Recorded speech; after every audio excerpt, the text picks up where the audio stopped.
മനസ്സിന്റെ ഉള്ളിന്റെ ഉള്ളിൽ ആരോ ഉപേക്ഷിച്ചു പോയി ഈ പനപാത്രം.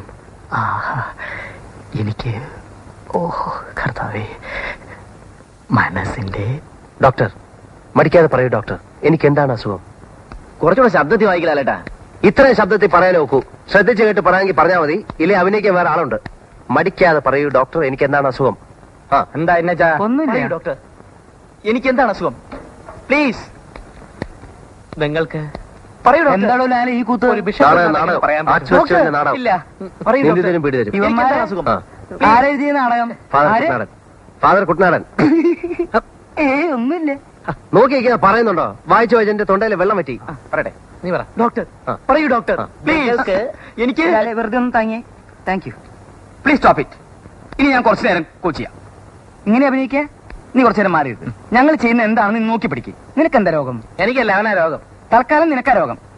ലാലെ, ഇയാൾക്ക് എന്താ രോഗം എന്ന് പറഞ്ഞേ? കുഷ്ഠം. കുഷ്ഠം. നീ കുഷ്ഠരോഗി, ഞാൻ ഡോക്ടർ. പറയൂ ലാലേട്ടാ, പറയൂ. ഡോക്ടർ, എന്റെ രോഗം എന്താണെന്ന് പറയൂ ഡോക്ടർ, പറയൂ. നിനക്ക് പറയൂ ഡോക്ടർ. നിനക്ക് എനിക്ക് എനിക്ക് നിനക്ക് കുഷ്ഠമാണ്. കുഷ്ഠം കോളമാക്കി. ഇന്നച്ചാ ഒന്ന് പോയേ. ഞാൻ ഇവിടെ നിന്ന് എന്തെങ്കിലും പ്രശ്നമുണ്ടോ?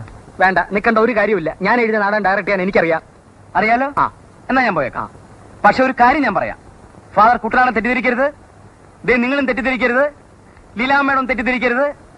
ഈ നാടകം മനോഹരമായ കൂല് വാങ്ങി. ഉറപ്പാ. ഞാൻ സഹിച്ചു. സഹിച്ചല്ലോ? അല്ലെങ്കിൽ ഇങ്ങനെ ഇങ്ങനെ ബാക്കി ഞാൻ മേനെ ചെയ്തോളാം.